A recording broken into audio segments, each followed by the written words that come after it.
Welcome to Squatch-D TV, where the truth is first before all else. Join your hosts, veteran investigator, TV personality, and author Steve Coles, and from the Kentucky Bigfoot Research Project and the Kentucky Fried Fixes channel, Chris Bennett. Sit back and prepare to take yourself on a journey with the longest-running Bigfoot podcast, Squatch-D TV.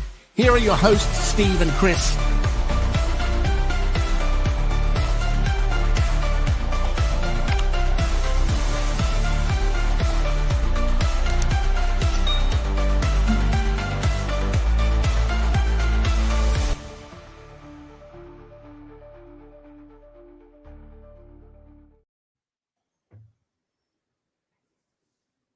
And good evening, cyberspace. Welcome to Squatch-D TV for today's date, January 8th, 2025. I'm your host, your guide, the Squatch Detective Steve Coles, along with my co-host right down there, Mr. Chris Bennett. How are you tonight, Chris? Steve, it's good to see you, man. I am cold. We are having some really cold weather here in Kentucky, and it's cold and achy. I mean, it's not like we hadn't got like 6 feet of snow on the ground or anything, but we've been getting some snow pretty regularly, just enough to mess up the roads. Well, I know you guys down there, you get a quarter of an inch, it closes the state. Yeah, that's it. Yeah. Us, it takes about 3-4 feet of snow. Then we start worrying. Right. The parents probably are, having more trouble than anybody else because the kids are out of school. Knock wood. Yeah. But the most snow we've seen here at one given time was like that first snowstorm where we got like 8 inches. Yeah. And that all disappeared within a few days. And that was back early. That was back in November. Yeah. Well, the snow, we could get all the snow, we could ask for it. And I would be fine with that. I just don't want that ice.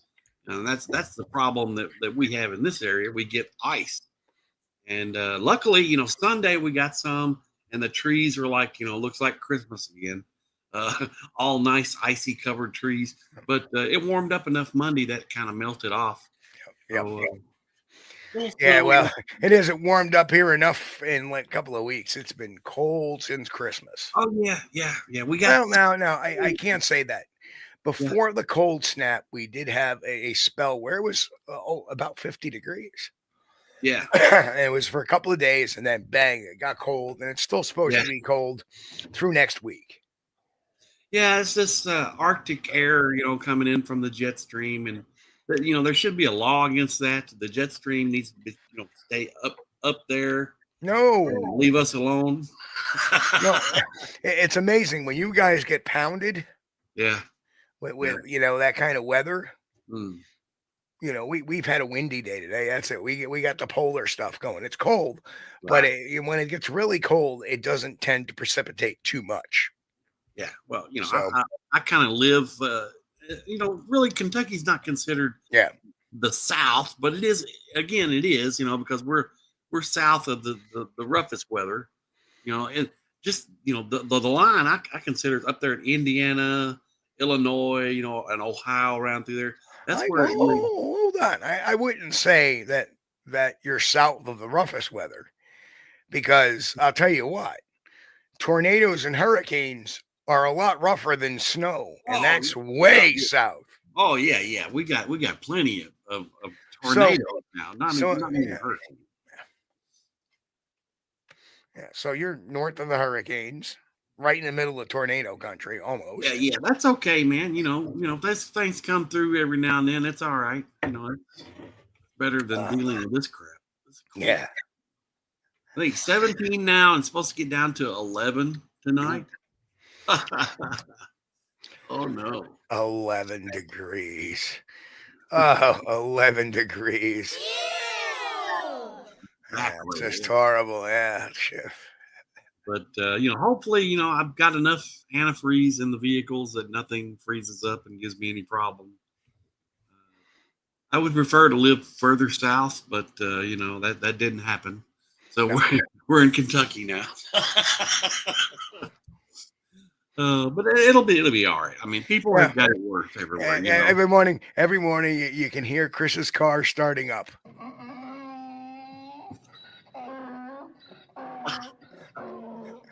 Oh, yeah, that's Chris starting the car. Oh yeah. Anyway, welcome one and all. Welcome to all our new subscribers here on Squatch-D TV. We always like to have a little fun, of course. Oh, Tonight we have a new Bigfoot report that I'm not going to say, I'm keeping names out of it, but the gentleman who runs the social media group said I'm free to use it. So I'm using it. I've edited just a few sentences in the report to leave out any type of location. We will say this: it's in the Mid-Atlantic states, so on the East Coast. So this comes from the Mid-Atlantic states on the East Coast. Tonight's report, and it's hey, we're gonna show it to everybody. We're gonna read it, and we're gonna have a nice little discussion about it and my thoughts as an interviewer and an interrogator about it. So. But first, what we always do, of course, around here is we do the roll call in chat to say hi to all our folks in. And first in tonight was Sharon. Hello, Sharon. First person in from Belgium. Hey, Sharon, good to see you. Pete H. Hello, Pete. Mitch Hargrove, good to see you. Walter Kroll. Walter. Relic commenting, our friend from across the pine. Hello there. I know you're not listening right now, but you will be catching it tomorrow morning. So that's on the replay there, right? Yep. Appreciate you showing up, saying hi. Wow. Karen Fisher, hello. Karen Fisher, Grasshopper, Bristol, what's going on? Roy Longley, hello, Roy. Sandra Piper, Angel Nolan, what's happening? Jen, what's going on? The Susie Monster, hello, Susie. Mick, what's happening? Joe Bigfoot Meldrum. Chet, why not? Hello, Chet, good to see you again. Arthur Watch, hello, Arthur. Don Gumow is in the house. Mike Stetton, hello, Mike, good to see you. There's the mighty Mick. Mick is in the house. Mick, what's going on? The Howler, I love that name. The Howler is in the house. That's a good one. The B-Tron, hello, B-Tron, good to see you. North Jersey Footer, hello, North Jersey Footer. Welcome. Of course, my hometown. Well, my place of birth, Teaneck, New Jersey. Lived my first 3 years of life in New Milford, New Jersey, also in Bergen County. Who else? Laughing Picker, hello, good to see you again. Welcome. And all right, here we are. New Jersey gets a bad rap, man, because I mean, people from New York will kind of look down on New Jersey. But I'll tell you what, I have driven all through New Jersey, and it is a beautiful state. I love it. Matter of fact, the parts that I really didn't like was the ones that was up there close to New York City. But it's beautiful, man. I mean, it is. It's beautiful. When I'm driving through the countryside, I'm looking at trees and grass and stuff and fields, cows, and I'm like, well, this is just like Kentucky. Maybe not as many hills, but pretty similar. But beautiful state. Oh, Pat Collins would be here, but his video card died on his computer. He just texted me. Oh, Pat, sorry, man. So, sorry to hear that. So Mick has a question in the chat. How do you say Bigfoot in Flemish? And Flemish is the official language of Belgium.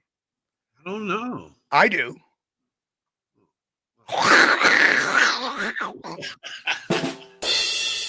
Anyway, I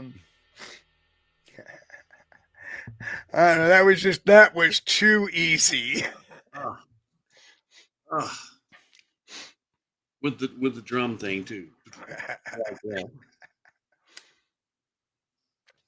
Flemish. Well, I'm not really good with languages. Well, a lot of people don't realize that probably half the people that work in New York are from New Jersey. Yeah. Remember, New Jersey, all the working rights to New York City, but none of the taxes. Yeah. And what was that show on HBO? Those gangsters in New Jersey, The The Sopranos. Sopranos. Yeah, that was awesome, man. I love that show. Yep. I wish they still had it. Matter of fact, they should do like a reboot of it.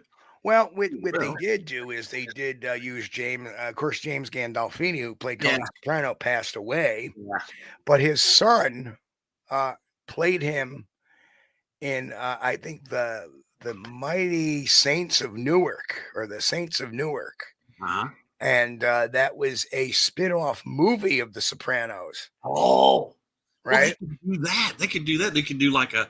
Well, they did. They did. They did. Okay. I missed it. And Tony's person he looked up to was played by, of course, Ray Liotta, who passed away shortly after that too. Yeah, I hate to hear that too. Yeah, Ray Liotta died way too young. All the best gangster guys are passed away. You know, I hate that. Yeah, I mean, the guy who played Paulie, he passed away. That was Tony Sirico. Oh, didn't know that. Yeah, the guy who played Paulie, he passed away about a year ago, maybe 2. Oh well. Of course, one of the younger guys, actually, Dominic Chianese, who played Uncle Junior, he's still kicking around. Okay. And a lot of people don't know that Dominic Chianese is a singer. He's actually a crooner. And he sings a lot of Italian songs. And Chianese also played in the original movie The Godfather as well. He played a role in there too. Very cool. Yeah. And of course, Michael Imperioli, who played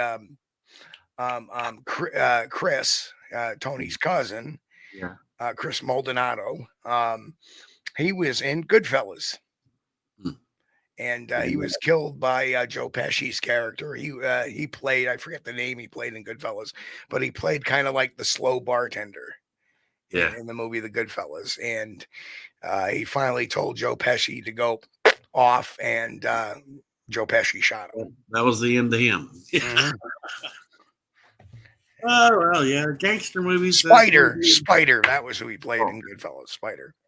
Yeah, gangster movies can tend to be a little violent, but just a little bit. Just a little bit. Just a little bit.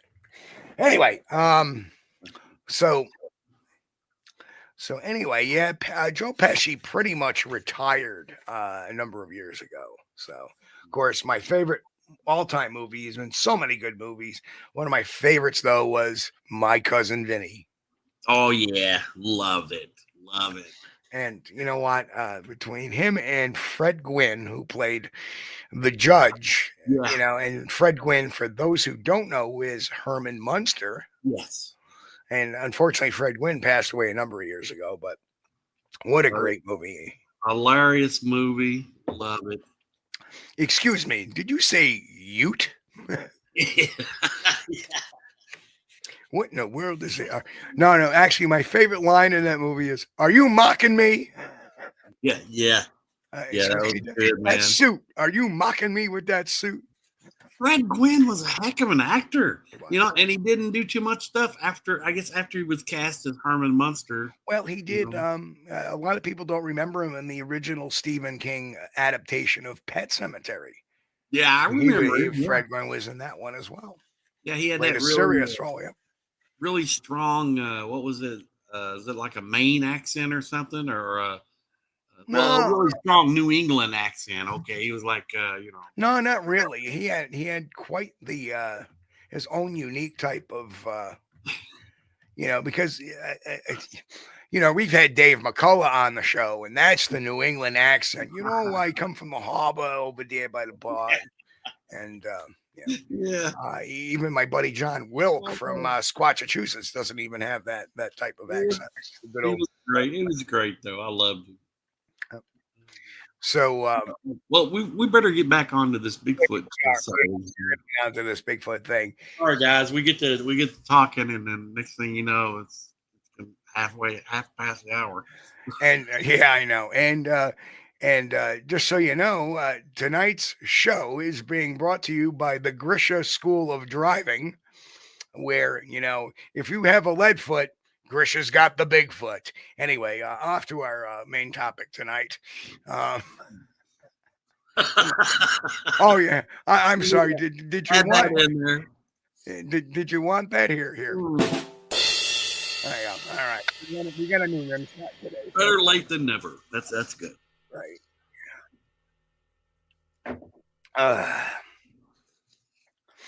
Yeah, Grant Rasha says when people ask me my address, I tell them it's 1313 Mockingbird Lane. Only you know the reference. Yeah, that's true. Grant, you're an old fart too. Yes. All right, here's a quick trivia question for the chat room. So at 1313 Mockingbird Lane, there was a secret hatch where the Munster's pet was kept under the staircase. What was the name of the pet? I know. Yeah. What was the name of the pet? Ah, there it is. Grant's got it. Spot. That's right. Yep. Spot. Exactly. Oh yeah. And of course, Spot. Yep. And of course, who can remember the comedian Stephen Wright? Yeah, he goes, I poured spot remover on my dog. Now he's gone. Anyway. Oh yeah, we got a lot of Monsters fans here. Yeah. Yeah. Oh, thanks, guys, man. I'll tell you what, I don't feel so bad now. I was kind of like feeling kind of old. Yeah. All right. Everybody grew up watching the Monsters reruns. Anyway, reruns. Oh yeah. I mean, we were all just little kids, and they were all in the. Most of them are in black and white. Yeah. Okay. So anyway, this one, let's get into this Bigfoot sighting report here. It says, I encountered 2 Bigfoot with my dog, not named Spot, by the way. The creature was massive, about 10 feet tall, with a massive muscular body, black fur and hair, bipedal, red eyes, very intimidating, and aggressive posture during the encounter. It showed its teeth and made noises only my dog reacted to. We were 50 feet away. My dog got between me and the creature and stood her ground to protect me. Our encounter lasted, I guess, about 5 minutes, and then it turned and ran back toward the neighbor's property. I was skeptical until my encounters. My very first encounter was on my property from about 12 feet away. It was standing by a tree in my yard. The same creature, same features. I was in the basement bedroom looking out our bay window. It was looking at me and look at me standing next to my patio. We looked at each other for about 5 minutes, and then it just walked away, back down in the gully on my property. I tell this memory not to draw attention to myself or to ridicule, but only to say the creature is real. If you are still skeptical, that's good because people can be dishonest, but I hope that you eventually have your encounter. You will be in awe, perplexed, and amazed, plus a little shell-shocked. But one thing is for sure, you'll come away enlightened, but still have a lot of questions. I'm sure I will have another encounter again one day. Now, he continues to answer some questions and said it had black hair except around the eyes. Its skin seemed blackish gray. Its hands and feet were massive too. All I can tell you is that it left an eerie impression on me and my dog.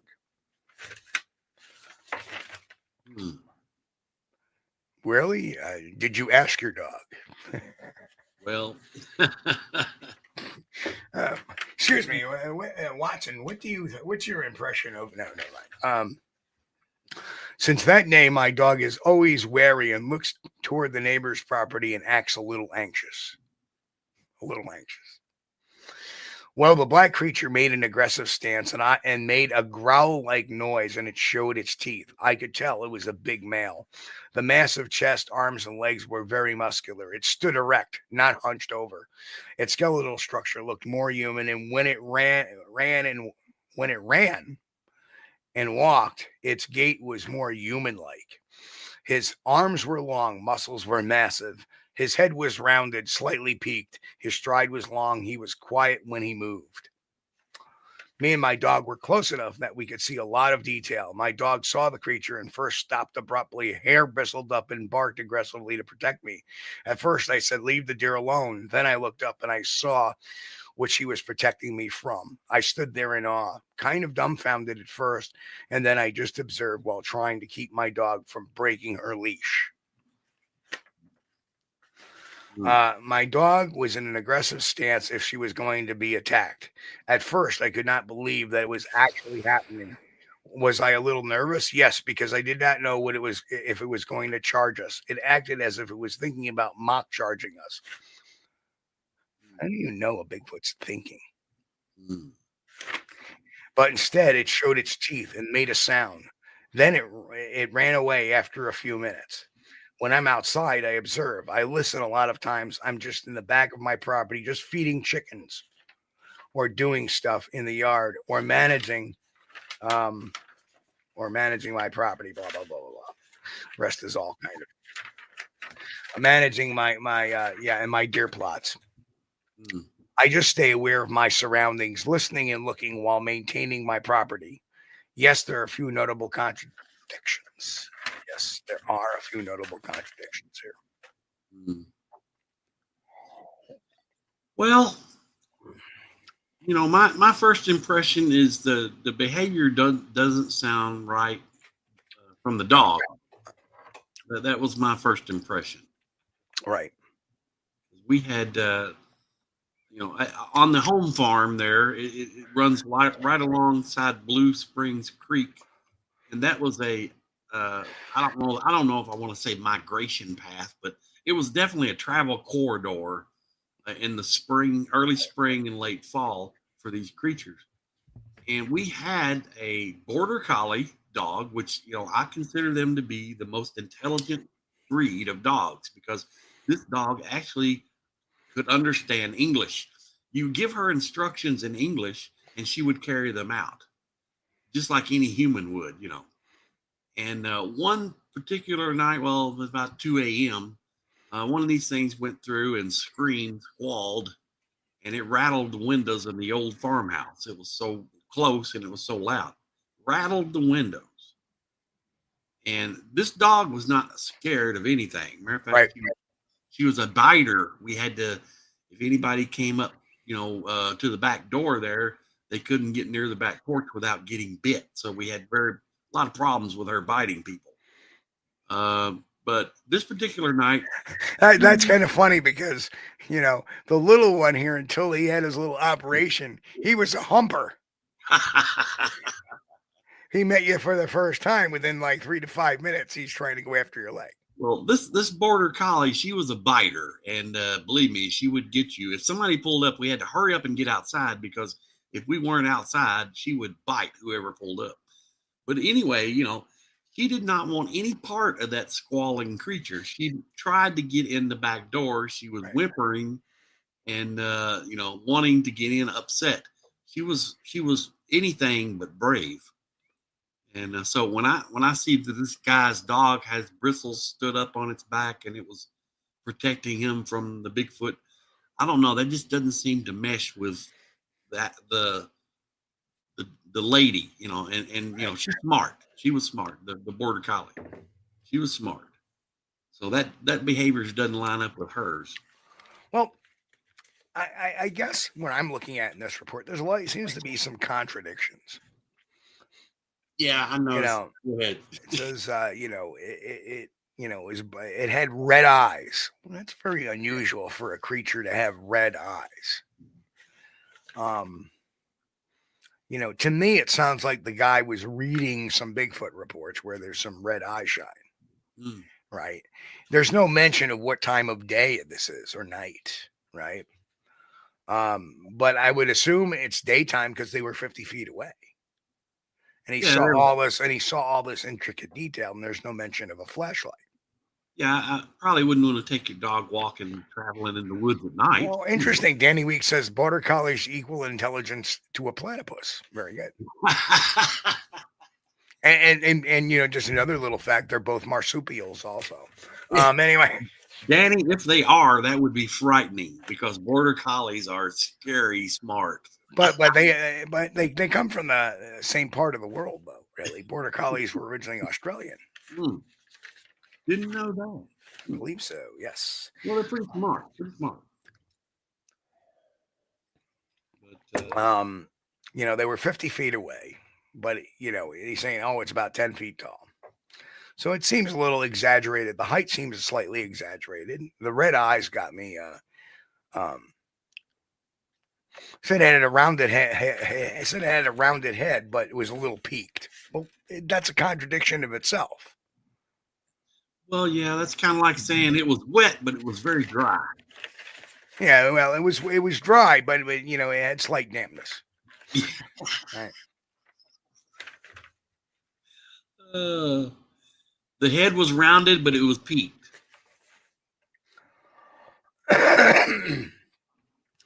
Saw the creature first stop, and barked aggressively. So, according to him, now that the dog is standing there, then it's got in between him, but now the dog is barking and leash. Right. It seems like the story is not very consistent, which when you're making up a story tends to happen quite a bit. That is huge.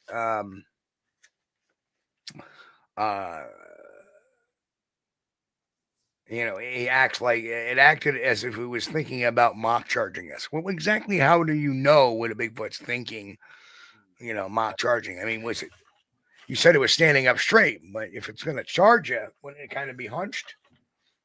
I don't know. It showed its teeth. Like that, or how did it show its teeth? Well, that kind of sounds like a grimacing, thing.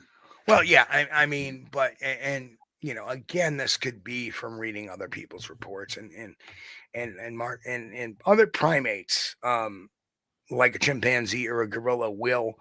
They get this grin on their face, but it's not really a grin. It's and that's a sign of not aggressiveness. Right, it's fear. It's a sign of fear or nervousness. Yes. Right. It said it ran off, and that's bizarre in of itself because usually Bigfoots don't run off; they walk off. Right. And of course, here's some of the more obvious contradictions. The deer condition initially says to the dog, leave the deer alone, like the dog knows what he's talking about, but suggesting he first thought it was a deer, but then in his first comment, he already describes a very undeer-like creature, black hair, I mean, how can you, all right, so, I looked up. Well, you're looking down and the dog's acting like, don't leave the deer alone, like they're deer. How do you know they're deer? Again, psychologically makes no sense. Like you said, you got to kind of give him a little bit on that. If he saw his dog's reaction before he saw the creature, he might have thought his dog was reacting to a deer. It's possible. Yeah, but it just seems strange. You're walking along with your dog who's on a leash. Right. You mentioned the dog's on a leash. Yeah. That's very convenient because if you're on a big property, right, and we already know that what else is on the property? Chickens, right? I understand why the Bigfoot's not bothering the chickens, right? Right, but mind you, he's walking his dog amongst all the chickens. We don't know what type of dog it is, but apparently, it could be a schnauzer for crying out loud. Maybe it was a vicious Yorkie. You never know. Well, Yorkies, let's face it, they can think they're like 10 feet tall. Yeah. Yeah, they sometimes they're a lot braver than they should be. Grant said maybe it was a vegan Bigfoot. Yeah. And then they looked at each other for 5 minutes. Mm-hmm. And again, here we go again with the psychology. This time we're going to reverse it, right? Would a Bigfoot stand there for 5 minutes and then run off like it's in fear? I wouldn't think so. Is a dog going to sit there and growl and bark for 5 minutes or something? I mean, just thinking. So for 5 minutes, he's standing there. The dog is, and he's doing all he can to keep the dog on the leash, as he says. And the dog and you're going to stand there for 5 minutes. No, Probably not. none of this makes psychological sense again. That part doesn't make sense. Right. The creature's behavior is described inconsistently. First, it's described as making threatening moves, aggressive stance, growling, showing teeth, considering charging, but is also being quiet and moving silently, which seems somewhat contradicted by the same encounter. Well, the thing is, if he did run up on this creature, and the dog had a reaction like it was barking and growling and stuff, to me, I don't think his encounter would have been 5 minutes. It may have been 5 seconds, because once the dog was reacting that way, the creature would have probably just turned around and walked away. Because he knew his cover had been blown. He had been seen. The creature had been seen, so he's not going to stick around. Bristol says, kind of getting that trial AI app story vibes from this one. Not really. It's too inconsistent. AI wouldn't be that inconsistent in making a story out. It would sound very succinct, very organized, very concise. No, this is all over the place. It's here, it's there, it's going back to there. Mind you, this isn't just one story being posted. This is a series of posts. He was being questioned and asked about, and he was making comments. That is probably the best way for somebody to get to the truth of the matter, because now you're seeing some of these inconsistencies in the story. And what that's telling us is the guy made the initial story up. He's having trouble keeping his story straight, right? Well,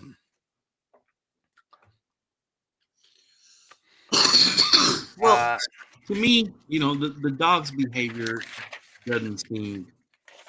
Well, his behavior doesn't seem right either. Yeah. When you think about it, he's standing and the dog is trying, pulling and yanking on the leash, right? Right. But yet, while the dog is doing all this distracting behavior, right? And mind you, he's got, and you got chickens in the background, right? And he's looking at the Bigfoot, right? He's getting all this detail when all this stuff is going on around him, right? Incredibly astute observations from somebody who is in fear, who's 50 feet away, that the thing looks like it's going to charge him. It looks like it's taking an aggressive stance. His dog is acting like an idiot. And he's got other livestock on the property. May I also make a note too, is that he switches pronouns quite a bit, referring to the creature as it and he multiple times, even within the same paragraph, almost like he didn't make up his mind until the very end. He's calling it, and then he says, well, it's got to be a he,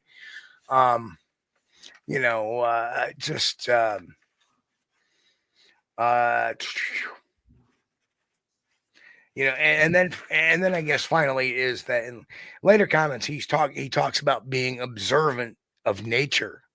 He presents himself as someone who is always very aware of his surroundings, right? Yes. Well, that's what I'm saying. How did he say, oh, leave the deer alone? And you look up and there's a Bigfoot standing there. Right. Doesn't sound like he's very observant of his surroundings, as they're very aware of his surroundings.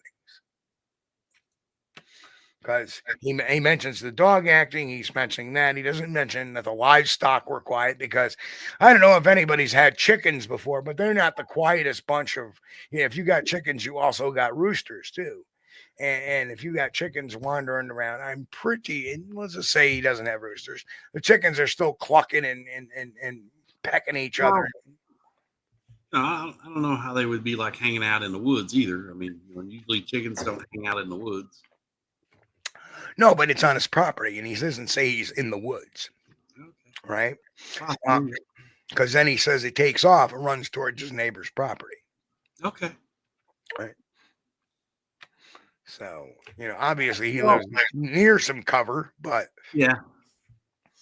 Well, the first part, the deer confusion, I think I could give him a little leeway on that, because if he just saw his dog's reaction before looking up and seeing the creature, I'm not buying it, because if you're walking around with the dog on a leash and the dog starts going, oh, I'm going to look at the dog, and then make the comment about deer. Why would you make a comment about deer if you're not aware of your surroundings?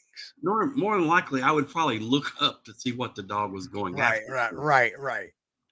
So it makes no psychologically. Why would you say that? It makes no sense. If you're not looking up, and it's like, oh, then I looked up. Well, what were you doing walking? You're walking around like this. Hey, I've seen that. I've seen that. A lot of people do that. But then again, this man, admittedly, is very aware of his surroundings and very observant of nature. Yeah. Right.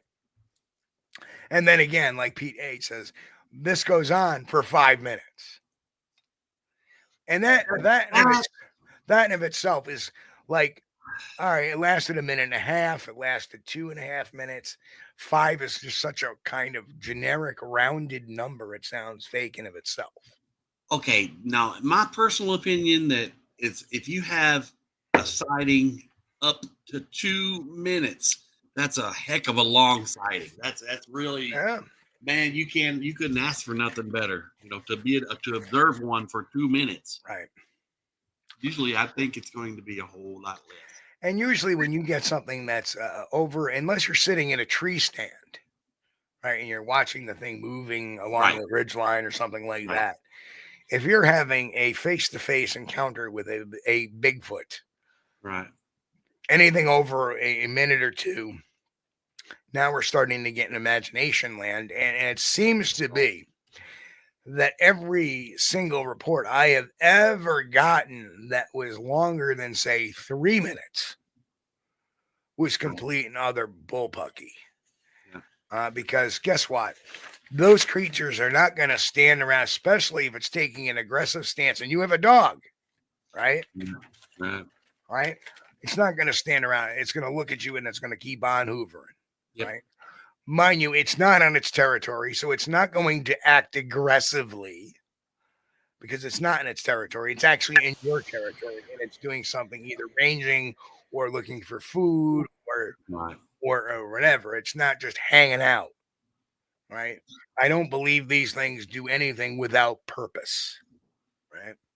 What they do is and that would make sense. You got to understand a creature of that size, the energy expounded on activity is going to have a purpose. Yeah. Right. Well, it's my belief. Ever notice a dog? Well, the reason why they lay around a lot, right? The reason why they lay around is they're not expending useless energy. Right. Right. Well, it's my belief that once you have an encounter with Martin, please don't call them clans. Clans refer to groups of humans and familiar ties, not anything to do. Maybe when they're in troops, pods, groups, but not clans. Clans is anthropomorphization of the Bigfoot, and do not do that.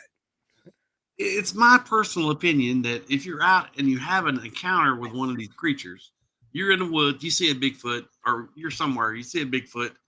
If you look at it and you start pointing your finger at it and acknowledging that you see it, it's going to just immediately disappear. It's going to go. It's going to walk away. Right. It's gone. My I want to say technique is if I see one, I'm looking anywhere except directly at that creature. I'm looking if he's right ahead of me. I'm looking over here. Oh my goodness! Check out the woods over there. That's very nice. I don't see it. No, it's not in front of me. Mick says from the get-go that report sounds more like a story someone's trying to write and hand in for marks in school for a grade. I don't think so. And the reason why is me and my dog were close enough. Let's look at that from a English grammatical standpoint. The proper terminology should be my dog and I were close enough, not me and my dog were close enough. Remember, the way to properly break down a sentence is let's take out the other object. So do we say me were close enough that we could see, right? No, you would say I was close enough, right? So the whole me and my dog, that's not proper English. Yes. And he does that another time too. My dog and me. No, you wouldn't do that. My dog and I. Yeah. So he's not going to be graded on his grammar. That's right. Steve, thank you for the little set the timer. 5 minutes for a Bigfoot sighting is an eternity. I just can't even imagine it. I mean, Right. You know what? I'll tell you what. I was baking a little piece, putting a slice of frozen apple pie in my air fryer tonight. Yeah. And I had it on for 5 minutes. Oh. And God, it seemed like such a long time because I wanted to get at that pie. Right. Oh, life is rough. Baking fresh apple pie. Well, I'm not saying fresh apple pie, it was frozen. Oh, okay, well, it's good enough. Yeah. Throw it in the air fryer and it's good to go right out of the oven. Right up. Yep. But that's a long time to have a Bigfoot encounter. That's a long time. Most Bigfoot encounters last probably less than 15 seconds. And so apparently Pat is out there listening to the show. Oh, okay. Hey, Pat. Pat texted me, says maybe he wrote the encounter from the Sasquatch point of view.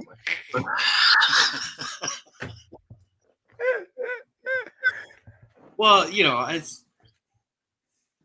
I wasn't there, so I can't say. But to me, I don't like the way the dog's behavior was described.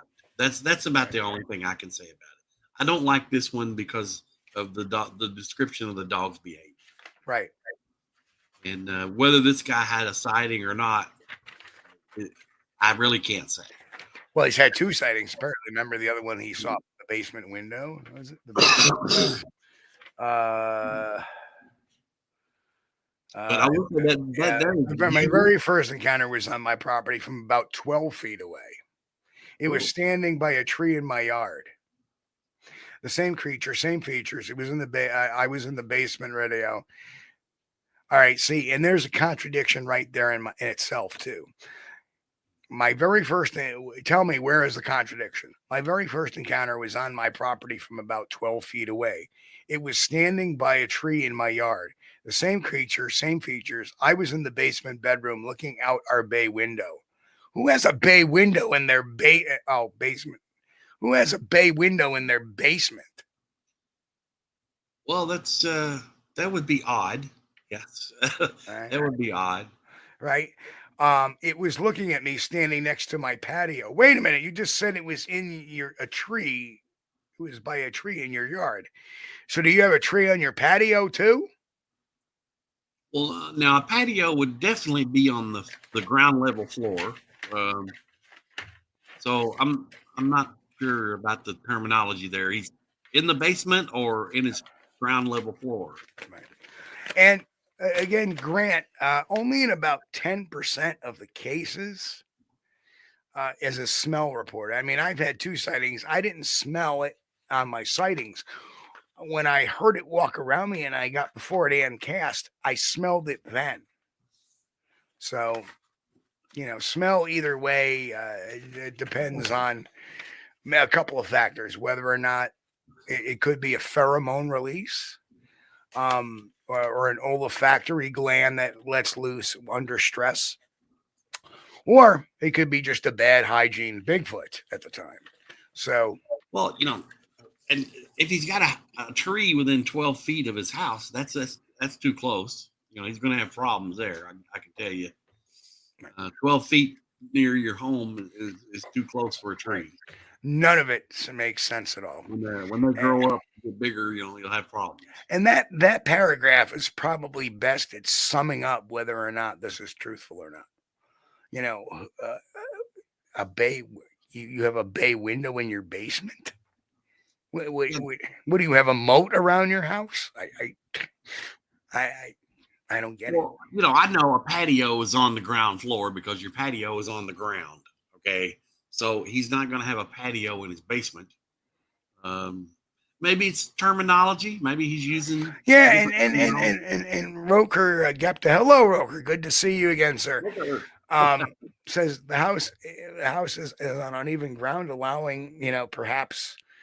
Yeah, but what really throws me is he says it's standing in my yard next to a tree. That's not consistent with being 12 feet away.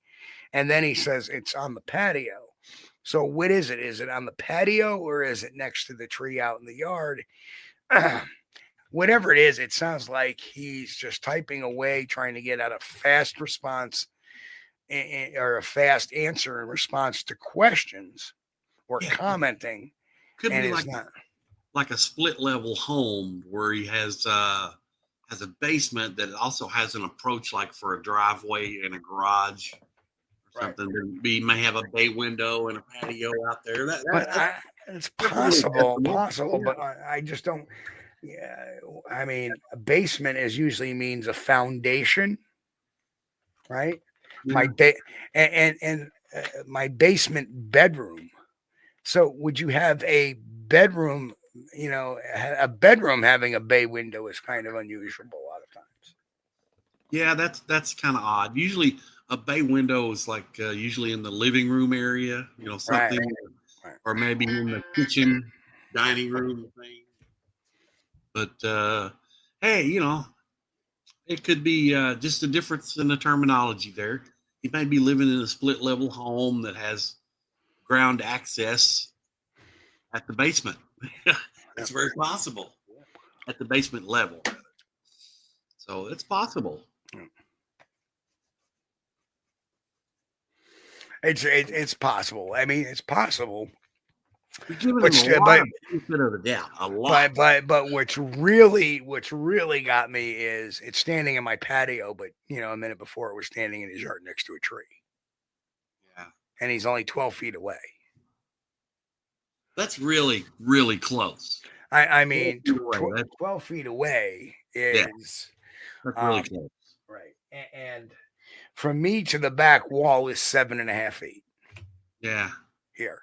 So you're talking maybe another 4.5 feet off of that. I mean, so you're almost 6 feet tall. You lay down. If I got my 12 feet away is where my open door, where you see the bathroom door there. Yeah.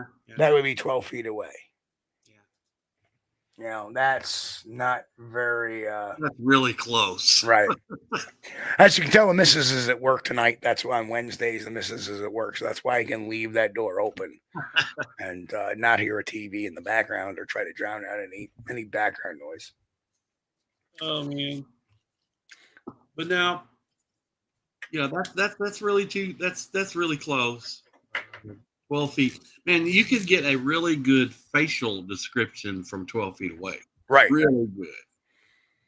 And that might be, where he could come up with could determine the skin color and stuff like that, I don't know. The interesting thing is there's a complete, one would think, why would you start off with a story where it's 50 feet away, right? Yeah. When you've had an encounter before that one is 12 feet away. Right. I would lead off with that one probably. Right.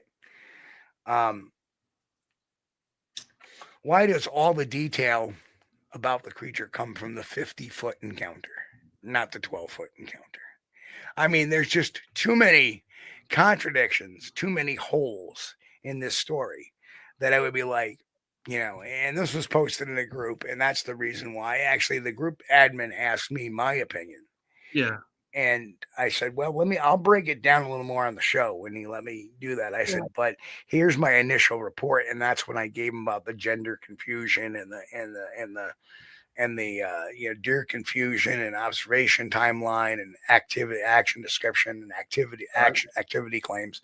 They're all very, there's contradictions. And that would lead me to believe that this story is not authentic, is not true. It's somebody in a Facebook group trying to get a little notoriety, trying to elevate themselves within the group. Therefore, it's not to rib the group, but it's more for the person's own feeling of self-importance, self-gratification, and elevating themselves and wanting to belong to a group and being important within that group. Well, yeah, but Steve, we should probably just say that there are some issues with the story rather than it didn't happen. You know what I mean? There are some red flags here. I would say that, based, yeah. Try to be gentle, okay? Gentle. I'm being blunt and honest because I haven't named them. Yes, I know. Right. I can be blunt and honest when I'm not naming. Okay. I do not believe this happened. Right. That's my opinion. Okay. The facts strongly are behind me, in my opinion. Yes. Right. We will never know for sure. You can never know for sure what a person sees or does not see when there is no evidence. Right. Necessarily. Until you start breaking down some of the things. Example, the Bigfoot peeper. We had his story alone at first to discredit him, right? Yeah, right. Right. But then we also fact checked him. Yeah. Here, there is not enough fact in here to fact check him, right? We don't have a definitive address. We have an area, but we don't have a definitive address. We don't even have a date. We don't have a time. Because if we had a date and time when this occurred, then we could check the weather data to see if it would be consistent with that type of activity. For example, if it was pouring rain out at the particular time he states it would happen, why was that not mentioned in the report? In fact, we have no atmospherical commentary on this. We have no geographical commentary other than just some very vague stuff. Yeah. We don't know if he's on an open area. We don't know if he's in a wooded area. He claims to have a patio. He claims to have chickens and livestock, and he claims to have deer feeders and stuff that he's working with deer on. Yeah. Right. Well, that would all be consistent with somebody that owns this little small area, like we call them baby farms around here. Just a house and a few acres. And absolutely, Martin, methodology clears all that up. If somebody was to come to me and say, well, what time? And my first question was, well, when did this happen? Right. I want to know right away the baseline facts. A lot of people get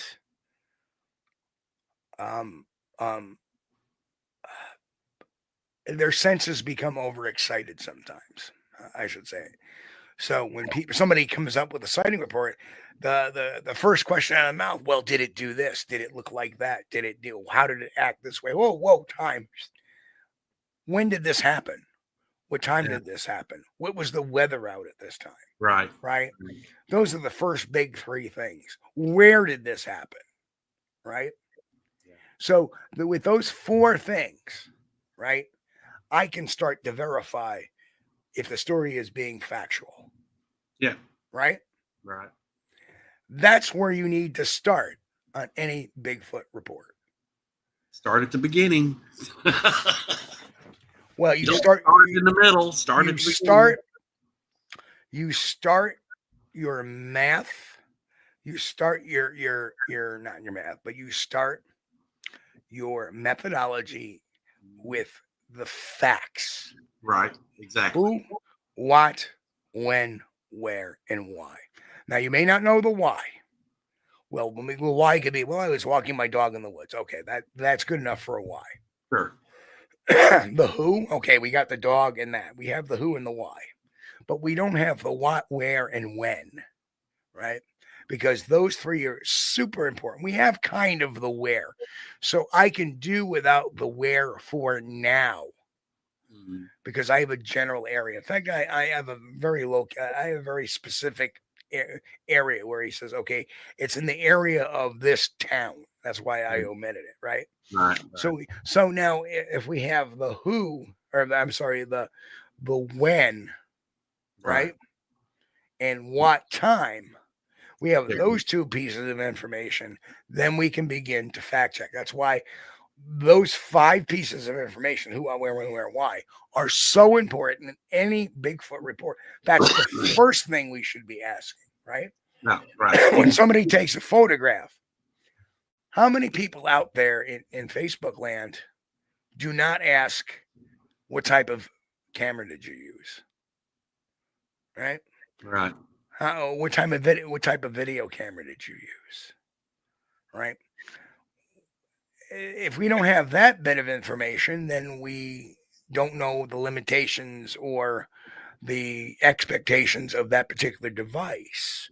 Right. And if that device is acting outside of that limitation, well, how did that happen?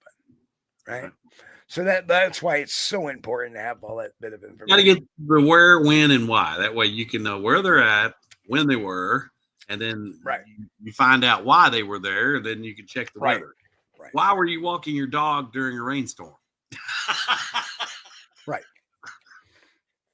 Why were you walking your dog during a tornado? Right. So that breaks down. You get to the truth of the why. Hello to Cryptic Crystal, who says this is one of her favorite channels. Well, thank you, Chris. Appreciate that. Thank you, Crystal. Very nice of you. But yeah. You got to get to the truth. Or once you cipher through the facts there, you're going to get to the truth. Right. And this one ain't looking too good. No. And then that's the other thing too is the group offered their assistants to come out to his property and to take a look around, and he went silent. Oh, okay.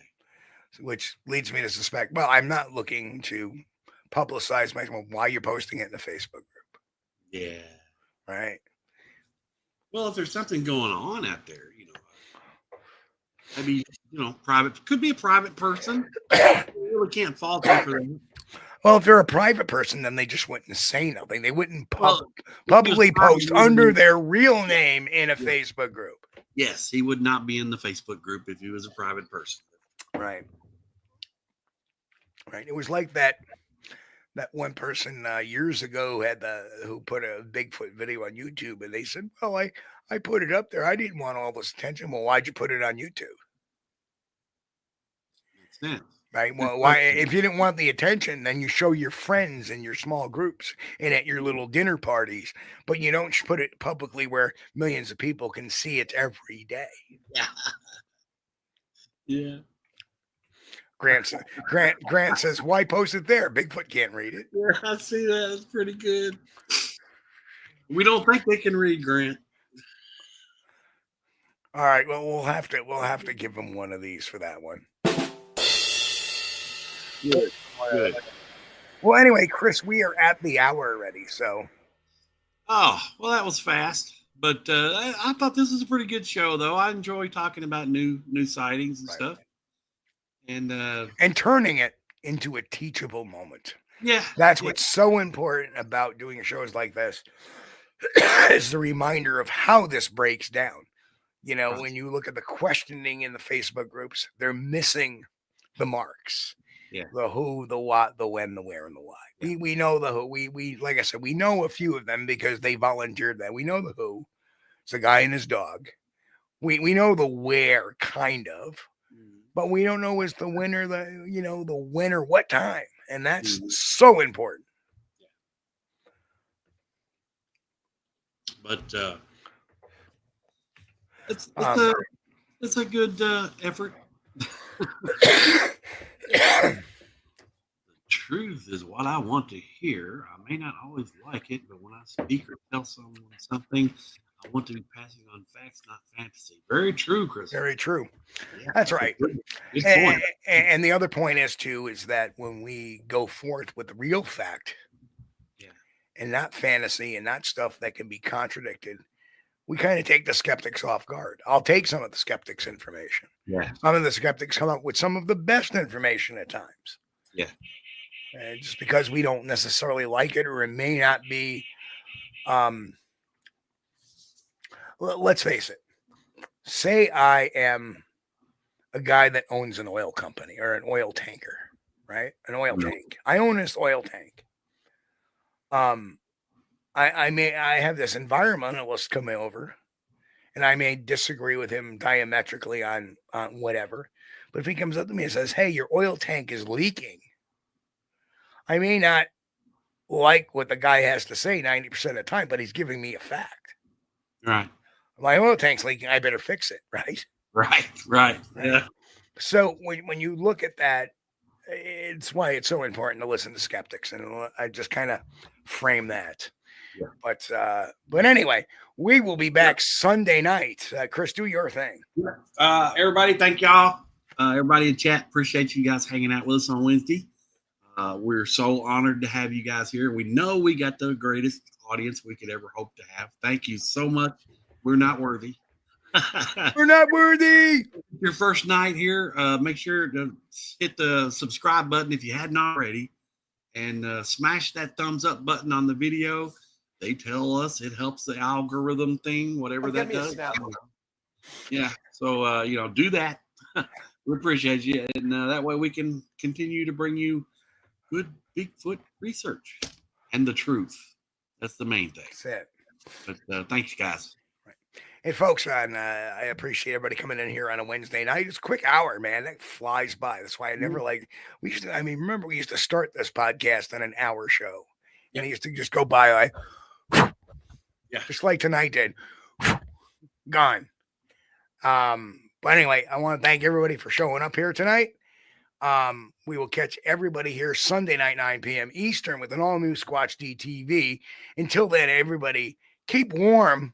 Keep dry, and God bless anybody that's having trouble out there in California right now. A tough break with the fires. But anyway, we're all thinking about you, and everybody have a wonderful, wonderful week. We'll see you all just at the end, the bookend of the weekend. We'll see you all in a little bit. Love you guys. Power to the people. We thank you for being here with us on Squatch-D TV. If you haven't taken the time yet, please hit that like button and subscribe to the channel. And oh yes, hit that notification bell too. We don't want you to miss anything. If you really like our content, you should consider becoming a member. And it's really inexpensive and a great way to support not only the show, but honest Bigfoot research. Everyone have a great week. Be safe and God bless. We will see you all here next time on Squatch-D TV.